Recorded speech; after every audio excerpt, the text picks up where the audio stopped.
लेंगे वो लोग, लेकिन उनको भरोसा 2-3 लोगों पर कम रहता है। एक मम्मी पापा पर भरोसा कम रहता है और एक गुरु पर भरोसा कम रहता है। आजकल के बच्चों को अपने दोस्तों पर भरोसा बहुत ज्यादा हो गया है। सही बात है ना? दोस्त कह दे कुआं में कूद जाओ तो फिर कूदना तय है दोस्त का। हाँ, एक बात की बात सुन लो जरा। ए मुन्ना इधर सुनो। एक लड़की थी जिसका नाम था वैराग्यवती। क्या नाम था? वैराग्यवती। वैराग्यवती नाम की लड़की भगवान विष्णु की बहुत बड़ी सेविका थी, उपासक थी, खूब सेवा करती थी, भगवान विष्णु की पूजा पाठ करती थी, उन्हीं की भक्ति में लीन रहा करती थी। बड़े बाप की बिटिया थी। पापा उसके डैडी खूब पैसे रुपया वाले थे वैराग्यवती के। तो एक चोर था, चोर रास्ते से गुजर रहा था।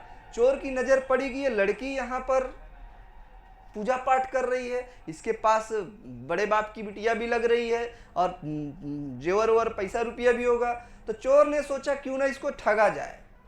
चोर ने सोचा क्यों ना इसको मैं ठगूं और इसका जेवर और लेके फरार हो जाऊं। तो चोर ने क्या किया, फटाफट से अपना गेटअप चेंज किया, वेशभूषा बदला और सीधे चोर के भेष से बाबा जी बन गया। क्या बन गया? बाबा जी। और एक बात जान लो, जब जब लोगों को ठगना होता है तो वहां पर कुछ लोग बाबा बन जाया करते हैं। देखो, बाबा होना अलग बात है और बाबा बनना अलग बात है। बाबा जो होते हैं वास्तव में वो समाज के कल्याण के लिए होते हैं, और जो बाबा बनते हैं ठगने के लिए, वो ठगने के लिए बनते हैं। रावण बाबा था नहीं, रावण बन गया था, बाबा बन गया था। रावण बाबा नहीं था, वो बाबा बना था। क्यों? उसे सीता माँ को ठगना था। तो चोर ने क्या किया, अपना गेटअप चेंज किया और फटाफट दाढ़ी वाड़ी लगा के बढ़िया बाबा जी बन गया और पहुंच गया मंदिर के दरवाजे पर। अलग निरंजन दहाड़ रहा है चोर। जब चोर की अब बाबा जी बन गए, अब भाई भक्त थी लड़की, पूजा पाठ करती थी वैराग्यवती, आई दरवाजे पे, बाबा जी प्रणाम। कैसे आना हुआ? बाबा जी पानी पीना चाहते हैं। वैराग्यवती गई, बाबा जी रुकिए मैं लेके आती हूँ। गई अंदर से गिलास में पानी लेकर के आई। Please take this water please बाबा जी, लीजिए।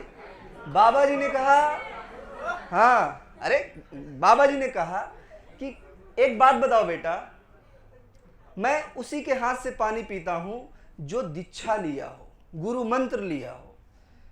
वैराग्यवती ने कहा, गुरुजी मैंने तो आज तक गुरु मंत्र लिया ही नहीं, किसी से मैंने दीक्षा लिया ही नहीं, मुझे सिर्फ भगवान की भक्ति आती है, पूजा पाठ करती हूँ, मंदिर में रहती हूँ।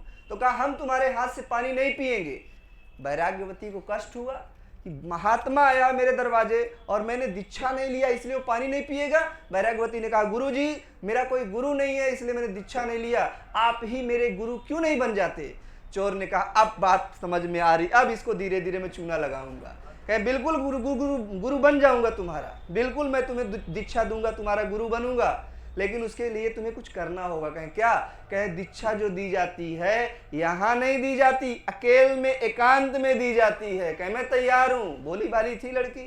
कहीं और सुनो, दीक्षा के लिए एक प्रक्रिया होती है। कहीं का? कहे जितना तुम्हारे घर में गहना गुड़िया पैसा रुपया कपड़ा है सब झोरा में भर लो और चलो दीक्षा देते हैं। अब वो लड़की उसकी बातों में आ गई, बाबा की बातों में, पूरा अपना गहना गुड़िया भरी और चली गई एकांत में, जंगल में। कौन? वैराग्यवती। जंगल में गई, बाबा जी ने कहा इसको अपना रख दो। कहीं रख दिया एक किनारे, कहीं इधर आओ, कहीं पेड़ के सहारे खड़ी हो जाओ। खड़ी हो गई। बाबा जी ने उसे बांध दिया, पेड़ में लपेट के बांध दिया, पेड़ में लपेट के बांध दिया और उसका सामान लेके जाने लगा और कहा देखो बेटा, हफ्ते भर के बाद मैं आऊंगा और तुम्हें मैं खोलूंगा, तब तक तुम इसी पेड़ से बंधी रहना। वैराग्यवती कहीं जो आज्ञा मेरे गुरुजी, और लेके चोर भाग गया गहना गुड़िया। अब लड़की बड़े बाप की बिटिया थी, बाप खोजने निकला, रात शाम हो गई, बेटी घर पे नहीं आई, खोजने निकला कहाँ गई, देखे जंगल में तो वैराग्यवती बंधी थी पेड़ से। कह रहे बेटी तेरी ये हालत किसने कर दिया? कह मेरे गुरुदेव ने बांधा है, मेरे गुरुजी ने बांधा है। कह चलो मैं खोल देता हूँ, घर चलो। कह नहीं, आपसे नहीं खुलवाऊंगी, जब मेरे गुरुजी आएंगे वही खोलेंगे। कह रहे हो गुरु नहीं था, ठग था, तुम्हारा सब सामान लेके भाग गया। कह नहीं, नहीं खुलवाई, बहुत समझाए पिताजी, नहीं, चले गए हार के। जिस मंदिर में पूजा पाठ करती थी वो मंदिर विष्णु भगवान का था। जब 2-3 दिन घंटी वंटी नहीं बजी, पूजा पाठ नहीं हुई, विष्णु भगवान पगलाए, नारद जी को भेजा कि देखो पता लगाओ भाई, आजकल हमारी सेवा हुआ नहीं हो रही, कहाँ गई हमारी सेविका। नारद भगवान गए तो देखे तो बंधी पड़ी थी वहां पेड़ से। कहा तुम्हें कौन बांध गया, क्यों यहाँ बंधी हो, लाओ मैं खोल देता हूँ। कहे नहीं महाराज, आपको प्रणाम है, आप नारद हैं, आपका सम्मान है, लेकिन मेरे गुरु ने बांधा है, मैं खुलवाऊंगी तो सिर्फ गुरु से खुलवाऊंगी। नारद समझाए कि अरे पागल हो, चोर था। कहे नहीं नहीं नहीं, वो चाहे जो हो, उस गुरु के बदौलत मात्र 3 दिन में नारद जी के दर्शन हो गए, मैं खुलवाऊंगी तो उसी से खुलवाऊंगी। नारद जी हार के चले गए। कहे महाराज बड़ी खतरनाक भक्त है, वो कह रही खुलवाऊंगी तो उसी से खुलवाऊंगी, जाइए आप ही खोलिए। साक्षात विष्णु भगवान आ गए, खड़े हो गए, कहे बालिके मैं स्वयं भगवान हूँ, विष्णु भगवान हूँ, लाओ मैं तुम्हें खोल देता हूँ। वैराग्यवती ने कहा महाराज आपको प्रणाम है, आप मुझे खोलने के लिए आए, सम्मान है, लेकिन मैं खुलवाऊंगी तो सिर्फ अपने गुरु से खुलवाऊंगी, आपसे नहीं खुलवाऊंगी। कहे चोर था, कहे चाहे जैसा भी रहा हो। 3 दिन के अंदर नारद भगवान के दर्शन करवा दिए, 3 दिन के अंदर विष्णु भगवान के दर्शन करवा दिए, जिनका दर्शन करने के लिए लोग जन्म जन्म बिता दिया करते हैं, मेरे गुरुदेव ने मात्र 3 दिन में दर्शन करा दिया।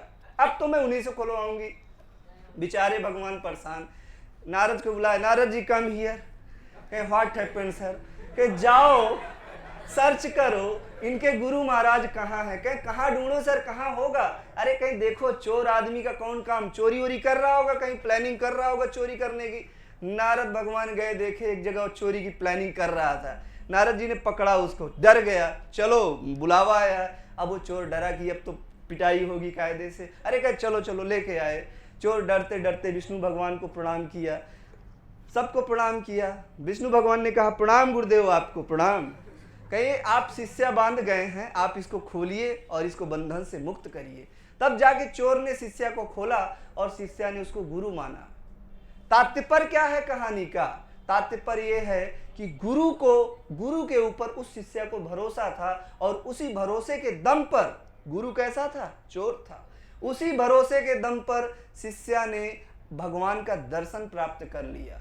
कहने का तात्पर्य क्या है कि आपकी लाइफ में गुरु का होना बहुत जरूरी है, बहुत जरूरी। वो गुरु आपका भाई हो सकता है, वो गुरु आपकी माँ हो सकती है, वो गुरु आपका पिता हो सकता है, या कोई नहीं मिलता तो हम जैसे लोग भी यहाँ पर पढ़ा रहे हैं, आप फॉलो कर सकते हैं। बट हर एक इंसान की लाइफ में एक गुरु होना बहुत